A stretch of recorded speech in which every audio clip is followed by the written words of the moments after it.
Okay mga bay, magandang tanghali. Dito naman tayo. Pero ang bago ang lahat, intro muna tayo. Pasok!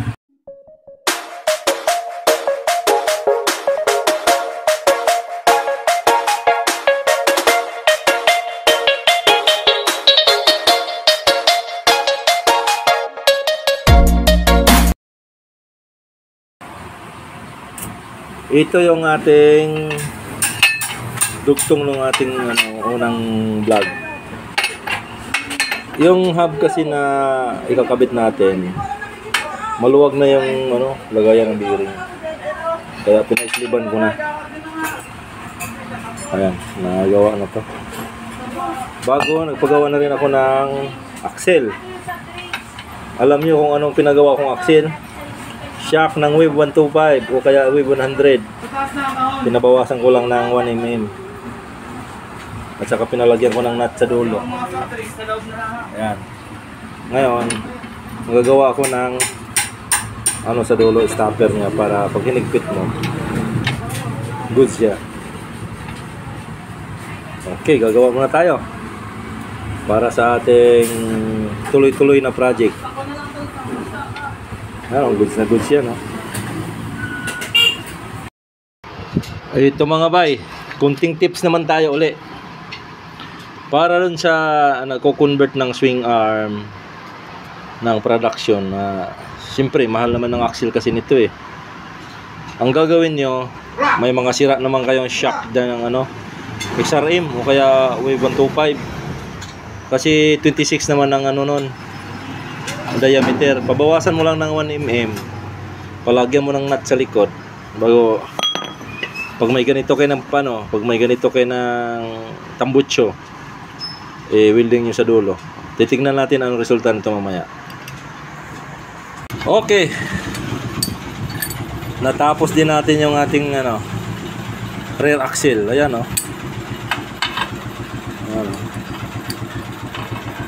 goods na goods yan mga bay. Rear axle, magkano lang ginastos ko dito pa machine. Shock lang to ng shock lang ng XRM. Pinalagyan ko ng thread sa dulo, nilagyan ko ng cap sa likod. Wala na, production axle na. Parang tunay yan. Ang laki ng butas. Goods na goods. Okay mga bay, ang ginagawa ko ngayon, nagagawa ko ng spacer para dito. Yan. Ayos ko ng kabito pag para goods na goods yung gawa natin. Yan na lang kulang yung pantaas natin okay na ito na lang panlikod. Kaya gagawin ko muna. A few moments later. Okay mga bay, ito ang gagamitin kong bracket, yung pang rider na 150. Kasi malaki tong niya yung kanyang rotor disc 240. Kaya kailangan tong matinding conversion ang mangyayari dito. Maglagay muna ako ng spacer dito para mai-welding ko to. Bakal lang kasi ito para may welding ko doon dito. Yan. Maglagay muna ako spacer na bakal. Kaya hinati ko dito para aluminum kasi ito Maglagay ko ng bakal para yun ang tanggal-tanggal kasama sa caliper. Nice. Ito, gusto ito Ito na lang. Okay. Kaya mo ito sa kulit. Ayan na mga bayo. Naayos ko na lahat ng spacer. Ayan wala nang alo. Pati kabila. Ayan. Goods na yan. Ang ngayon, ang gagawin kong magandang mount ito. Mount ko to para hindi sasabit yung hindi sasabit tong caliper dito sa rotor. Yan. Yan ang titirahin natin ngayon.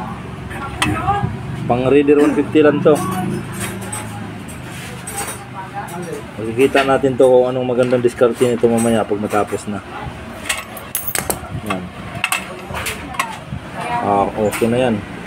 Umount ko na lang ng ayos yan. Para malaman natin kung gaano ba kaganda ang talent natin ngayon. Kakayanin ng ating diskarte. Ayan na mga bayo. Na-mount ko na siya ng ayos. Siwildingin ko na lang. Ayan. Clearance sa taas, malayo. Siwildingin pa to. Yan, stopper niya para hindi siya lalabas. Okay. Siwildingin ko muna. Ayan, paggabi na. Nalusaw ang utak ko kung paano ko diskartihan. Pero kinaya naman. Binibleed ko muna para hindi na ako maghawak-hawak. Ayun, no? Kita nyo kung anong ginawa ko dyan? Nakapreno yan. What? Sinabitan ko ng ayun. Sinabitan ko ng tacker. Kaya nakadiin siya dito. Kahit galaw-galawin ko to, wala na. Nakakapit na yan sa rotor disc.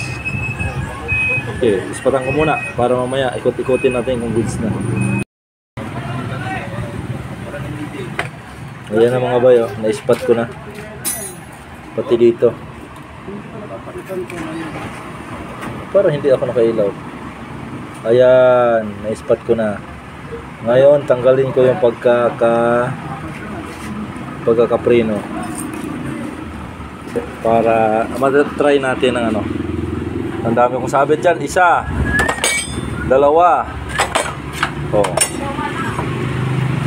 Okay, hindi na nakapreno yan mga bay. Ngayon, i-testing natin kung goods. Wow! Sana all. Walang sabit yan, no? Napakaganda ng aking mount, no? Mounting. Walang galaw yung aking Perfect.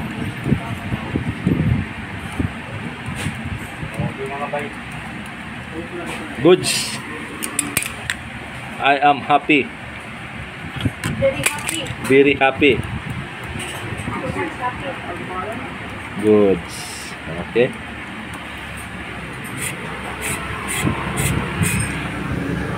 Ayan, oh. Ikutin mo nga din.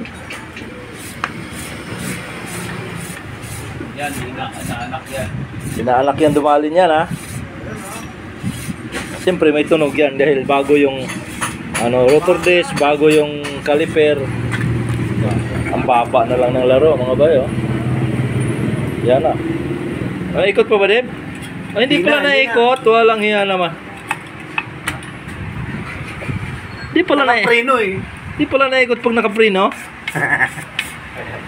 Sa susunod, huwag ka na kumuha ng ninong naman luloko. Good. Napakasaya. Kahit gabi na, nadali pa. Okay. Okay, good morning. Ito na yung ko ba, pangabay. Ito na yung bracket ng aking caliper. Yan. Naka na yan. Hindi na matatanggal yan. Naka na yan dyan. May spike na yan siya dyan. Yan. Pininturahan ko na ng flat black para malinis tignan. Yan. Ngayon, ang aking hub naman, pininturahan ko na ng pula. Para mamaya-maya kunti pag natuyo yan. I-align ko na yan para maikabit ko na. Doon. Kasi tapos na lahat ng gawain ko doon eh. Ito na lang kulang. Red na red yan mga bay. Kasi ikaw na magbuo. Okay mga bay. I-align na natin yung ating hub. Yan o. Napinturahan na yan. I-align na natin to. Ayun yung pinagtanggalan mo. Ano pa yan? Drum brake pa yan. Ito, naka-disc brake na to. Naka-mounting na yan dun. Sa swing arm niya para maikabit na natin ito bukas. Align na natin. Oh, ayan na, finish na. Oh ha. Yan ang clearance niyan. Kabila, nakatago yan sa kabila. Yan o. Dito labas yan para hindi sasabit yung ano, kadina sa gulong. Okay. Napakabilis na ang pangyayari. Tapos na kaagad. Ayan na mga bay, perfect na. Kakabit na lang ako ng chain slider dito. Chain slider. Oo ha. Perfect kapistuhan yan mga bay. Oh. Kita ko ang picture sa pwede ba? Ha? May tagakuha ng picture sa pwede? Perfect yan. Oh. Neutral yan mga bay. Oh. Perfect. Oh. Pinakadabis na dali yan mga bay. Ito tira ni Timba ito. Yan o. Alay na natin. Tapos proof na yan. At saka yung ating posisyon ng mga master at saka yung ating rods. Dito. Yan. Para stock lang ang mga tsura. Okay. Pag yung may balik, gusto ko. 5-0.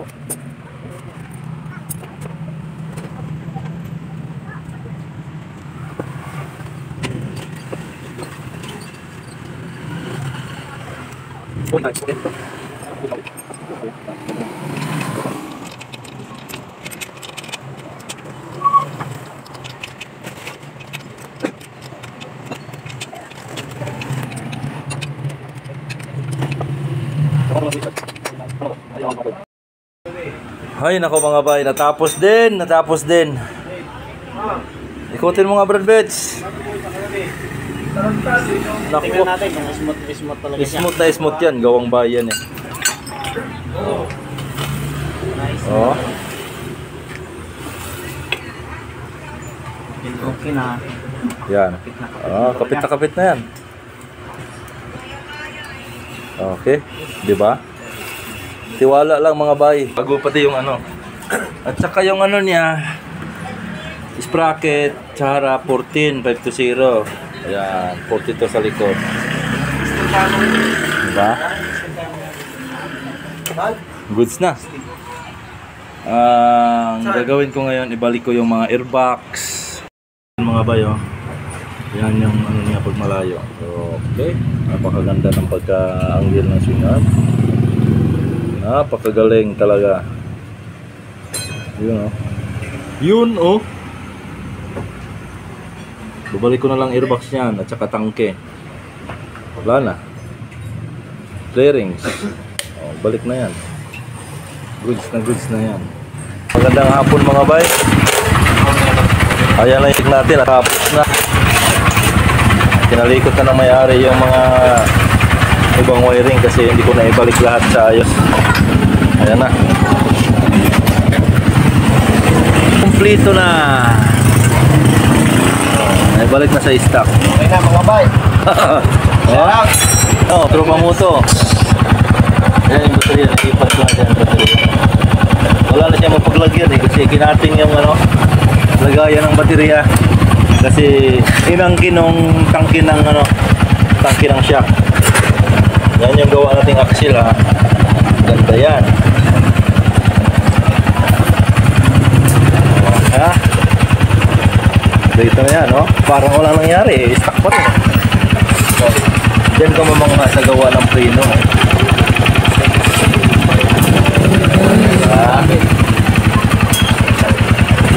Ang gawa ng brake switch.